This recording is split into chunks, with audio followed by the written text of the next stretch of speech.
Viewers, আজকে আমরা একটা ছোট্ট ভিডিও নিয়ে এসেছি। বিশেষ করে গতকাল ওয়েস্ট বেঙ্গল, তোমরা দেখতে পাচ্ছ, West Bengal constable written exam 2025 এই পরীক্ষাটা হয়ে গেল। যারা যারা পরীক্ষা দিয়েছো প্রত্যেকের জন্য শুভকামনা থাকলো। পরে ফল প্রকাশিত হবে কালকে। অ্যান্সার শিট অলরেডি একটা অ্যান্সার কি দিয়ে দিয়েছে। তো আমি ইংলিশের উপরে যে নাম্বারগুলো ছিল তার উপরে আমি অল্প চর্চা করার জন্য এই ছোট্ট ভিডিওটা দিচ্ছি। বিশেষ করে দেখো, তোমরা টোটাল মার্কসটা ছিল তোমরা জানো 85, তার মধ্যে ইংলিশ ছিল 10 নম্বর। আমি যা কোশ্চেনটা পরবর্তীকালে দেখলাম, এই 10 নম্বরের 10টা প্রশ্ন ছিল। এই 10টা প্রশ্নর কিভাবে উত্তর করলে ঠিক হবে বা 10টা প্রশ্ন কিভাবে আছে, উত্তরগুলো কেন ঠিক হলো, আমি অল্প পরিসরে একটু তোমাদের ধারণা দেওয়ার চেষ্টা করছি। প্রথমত যে প্রশ্নটা আছে আমি শর্টকাটে বলছি। 1 নম্বরে যেটা আমি তোমাদের জন্য দেখেছি সেটা হচ্ছে, প্রথম থেকে আমি বলি, select the word or group of words that is most similar in meaning to the word in capital letter। ছিল সেটা প্রহিবিট। এইটা প্রথম ছিল, অর্থাৎ এর সিমিলার মিনিং এই ক্যাপিটাল লেটারে আছে, এর সিমিলার মিনিং 4টে দেওয়া আছে। 1 ফরশেক, ফরবিয়ার, ফরবিড এবং ফরফিট।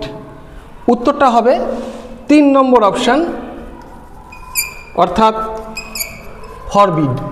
এবার মানেটা কি? প্রহিবিট মানে কাউকে নিষিদ্ধ করা, কাউকে তোমার আপত্তি করা, বাদ দেওয়া, নিষিদ্ধ করা, বলতে কথা।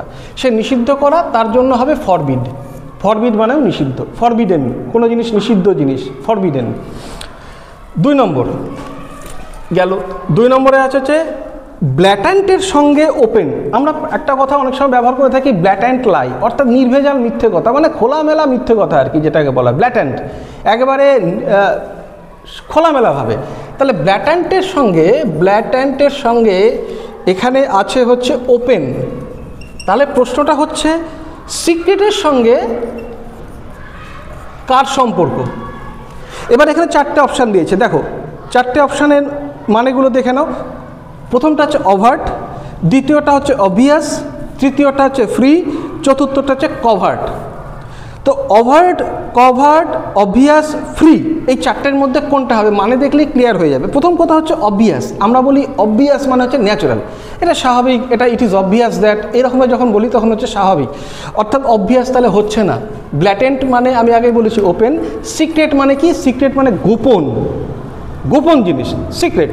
তাহলে অবভিয়াস গেল। ফ্রি তো হচ্ছেই না। তারপর হচ্ছে অভার্ট।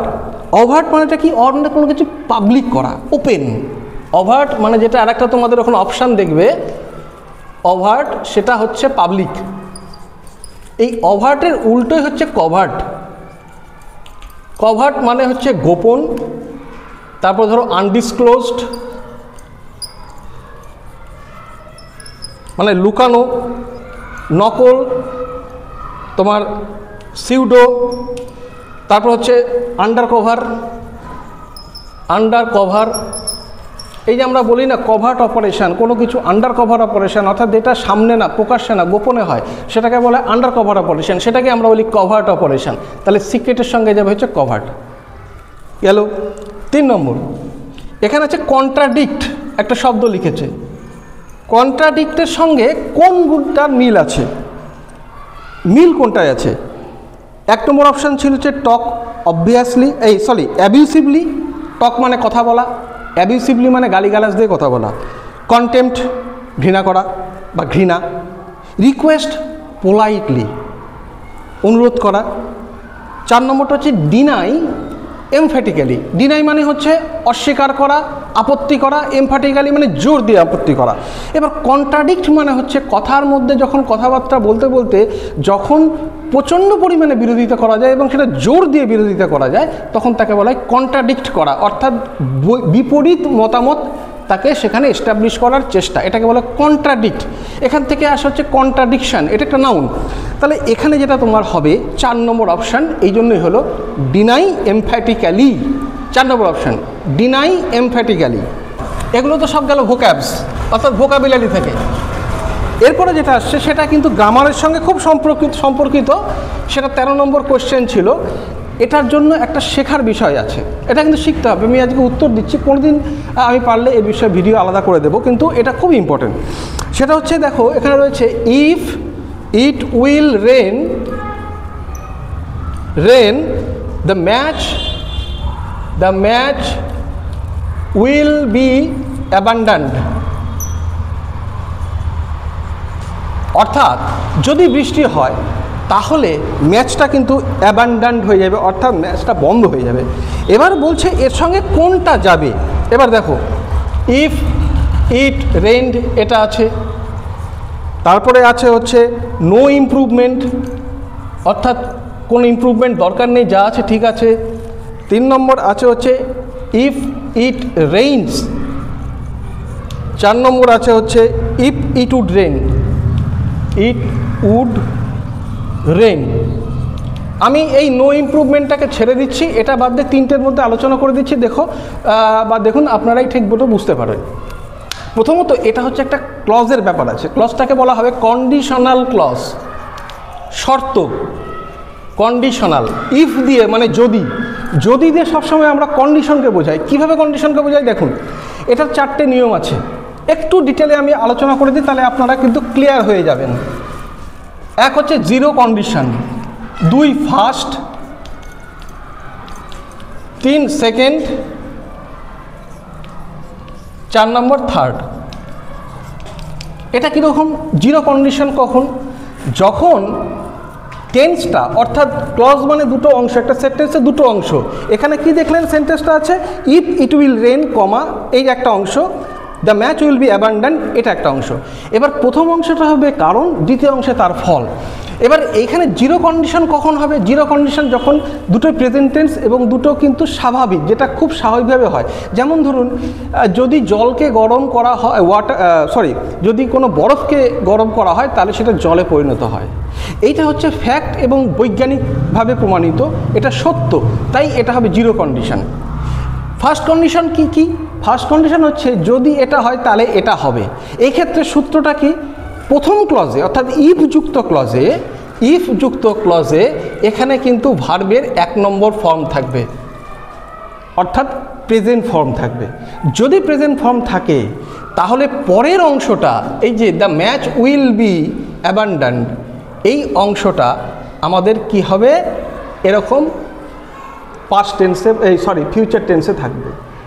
তাহলে কি সূত্রটা হলো? ফার্স্ট কন্ডিশনে ভার্ব থাকবে এবং ইফ থাকবে এবং ভার্বের ফার্স্ট ফর্ম থাকবে, তাহলে হবে সাবজেক্ট হবে এরকম সাবজেক্ট এবং তার সঙ্গে শ্যাল বা উইল অর্থাৎ ফিউচার টেন্স হবে, সিম্পল ফিউচার হবে। সেকেন্ড কন্ডিশনে কি হবে? ইফ প্লাস V2 অর্থাৎ ভার্বের সেকেন্ড ফর্ম, তাহলে ওখানে কি হবে? এই সাবজেক্ট বসবে, তারপরে বসবে হচ্ছে উড, সাবজেক্ট বসবে, তারপরে হবে উড, তারপরে হবে ভার্ব। থার্ড কন্ডিশনে কি হবে? সাবজেক্ট প্লাস পাস্ট পারফেক্ট যদি হয়, অর্থাৎ হ্যাড যুক্ত হলো, V3 যুক্ত হলো, তাহলে কি হবে? এখানে হবে উড হ্যাভ। এবার প্রশ্নটা চলে এসো, ইফ ইট উইল রেন, তাহলে আছে ইট উইল রেন, কিন্তু আমাদের এখানে কোথাও সেটা নেই। আমাদের এখানে একটাই আছে যার সঙ্গে মিল হতে পারে, ফার্স্ট কন্ডিশনে ইফ V1, তাহলে রেনের সঙ্গে হবে Reigns, if it Reigns the match will be অ্যাবান্ডান্ড, তাহলে মিল খাবে, নাহলে কোনোটাই মিল হবে না। এ নিয়ে বিশদে একদিন আলোচনা করব। তাহলে তোমার উত্তর হবে ইফ ইট রেইনস। এটা শেখানোর ছিল। কোনো কাজ, আমি আগে বলে দিই, কোনো কাজ যদি ভবিষ্যতে সম্ভাবনা এবং প্রবল সম্ভাবনাভাবে বোঝায় যে এই কাজটা ভবিষ্যতে 10টার মধ্যে, 5টার মধ্যে, কালকের মধ্যে, পরশুর মধ্যে আমি অবশ্যই করব, ইন দ্যাট কেস তখন তোমাকে ফিউচার পসিবিলিটি বলতে তোমার যখন ব্যবহার হবে তখন তোমরা বাই লাগাবে। তাহলে এখানে উত্তরটা কি হবে? দেখো প্রশ্নটা আছে you must complete this work. এখানে ছিল আপ টু সানডে মানে সানডে পর্যন্ত, কিন্তু উত্তরটা সানডে পর্যন্ত হয় না, এটা সঠিক ইংলিশ হলো না। সঠিক ইংলিশটা তাহলে কি হবে? উত্তর আছে ওখানে until Sunday, until Sunday, no improvement, within Sunday এবং বাই সানডে। এবার কোনটা হবে, কেন হবে? আনটিল মানে যতক্ষণ না, সময়ের কথা বলছে, যতক্ষণ না, যতক্ষণ না, এখানে যতক্ষণ নার ব্যবহারটা আলাদা, আনটিলের ব্যবহার অন্যভাবে হয়। এবার 2 নম্বর হচ্ছে উইদিন, সোমবার রবিবারের মধ্যে, এটা মনে হচ্ছে কাছাকাছি যাবে, কিন্তু উত্তর হবে ফিউচার পসিবিলিটি বোঝাতে সবসময় বাই ব্যবহার হয়, তাই বাই সানডে উত্তর হবে। নেক্সট যেটা আসছে সেটা হচ্ছে select the antonym of conceal. কনসিলের অ্যান্টোনিম, এটাও ভোক্যাবস। কনসিল মানে হচ্ছে লুকানো, কনসিল করা। দেখবেন বাড়িতে থাকে কনসিল্ড আপনার ওয়্যারিং, এটা আমরা খুব ইউজ করি, কনসিল্ড ওয়্যারিং, অর্থাৎ বাড়ির মধ্যে লুকানো থাকে ওয়্যারিং। তাহলে কনসিলের অ্যান্টোনিম খুব সহজেই বোঝা যাবে, একটা লুকানো ভার্ব, এটা কনসিল হচ্ছে ভার্ব, এর যখন অ্যান্টোনিম করব এটাকেও ভার্বেই পরিণত করতে হবে, তার মানে প্রকাশ করা। দেখুন কি আসছে, ডেসক্রাইব মানে বর্ণনা করা, হচ্ছে না। এক্সপ্লেন ব্যাখ্যা করা, হচ্ছে না। রিভিল প্রকাশ করা, এটাই হয়ে যাবে উত্তর। কারণ চতুর্থ উত্তর যেটা আছে শো অফ মানে দেখানো, সেটাও হবে না। তাহলে উত্তর হবে রিভিল। কনসিল মানে হচ্ছে লুকানো, রিভিল মানে প্রকাশ করা। মোর than 1 person was killed in the accident, এখানে কোনটা, 3টে অপশন আছে, কোন অপশনটা সব থেকে কাছাকাছি হতে পারে? More than 1 person was killed. এবার এখানে আছে দেখো, has been killed, no improvement, were killed, are killed. এবার বোঝার উপায়টা কি? প্রথম কথা হচ্ছে was killed, were killed, are killed. আর তো হবেই না, কারণ টেন্স অনুযায়ী আর হচ্ছে না, গেল। ওয়্যার কিল্ড, কেন ওয়্যার হবে না, আর হচ্ছে নো ইমপ্রুভমেন্ট হবে না, আর হ্যাজ বিন হবে না, এই তিনটার মধ্যে কোনটা হবে? মনে রাখার একটা সহজ ট্রিক্স বলে দিই, সাবজেক্ট ভার্ব এগ্রিমেন্টের ক্ষেত্রে মোর দ্যান 1 যখনই থাকবে তখন 1টা হচ্ছে সাবজেক্ট। মোর দ্যান 1 যেহেতু থাকে তাহলে এটা হবে সবসময় সিঙ্গুলার নাম্বার। সিঙ্গুলার নাম্বার হলে হবে ওয়াজ, আর এই দিকে টেন্সটাকে যদি একটু কাছাকাছি নিয়ে যাই তাহলে হবে হ্যাজ। সিঙ্গুলার নাম্বার হলে হবে ওয়াজ, আর এই দিকে টেন্সটাকে যদি একটু কাছাকাছি নিয়ে যাই তাহলে হবে হ্যাজ। এবার নাম্বার অনুযায়ী nearest 1 will be has been killed আমার মতে। নেক্সট যেটা আসছে সিমিলার ইন মিনিং, ভিনডিকটিভ, এটা আপনারা পেয়েছেন। ভিনডিকটিভ মানে হচ্ছে প্রতিশোধ পরায়ণ। রুড এর মানেগুলো যেগুলো আছে, রুড মানে হচ্ছে অ্যারোগ্যান্ট, রুড মানে হচ্ছে ডেলিনকুয়েন্ট, রুড মানে হচ্ছে হার্শ, তাহলে এটা হবে না। ক্রুয়েল নিষ্ঠুর হবে না। হার্শ মানে যেটা বললাম খুব রুড, খুব মানে উদ্ভট টাইপের লোক, যে খুব রাগী বদমেজাজি এরকম। আরেকটা আছে বি নম্বরের অপশান, রিভেঞ্জফুল, প্রতিশোধমূলক বা প্রতিশোধ পরায়ণ, এটাই হবে উত্তর। লাস্টের দিক থেকে আবার চলে এসেছি, select the antonym of plentiful. Plentiful মানে অনেক, প্লেন্টিফুলের অ্যান্টোনিম কোনটা হবে? 1 নম্বর আছে স্মল, অল্প। স্মল মানে সাইজের বলা হয়, বিগ স্মল। তাহলে প্লেন্টিফুল মানে অনেক, সেটা কাউন্টেবল, সেটা আনকাউন্টেবল নাউনের ক্ষেত্রেই সাধারণত ব্যবহার করা হয়। তাহলে স্মলটার ক্ষেত্রে আমরা ব্যবহার করবো না, তাহলে বিগ হলে ব্যবহার হতো। আচ্ছা হ্যান্ডফুল, হ্যান্ডফুল মানে এইভাবে ধরলাম 1 মুঠো মানে অনেকটাই। প্লেন্টিফুল মানে অনেক বেশি, তাহলে ওরা আসবে খুব মিনিমাম। এবার রেয়ার, রেয়ার মানে যা পাওয়া যায় না বললেই চলে।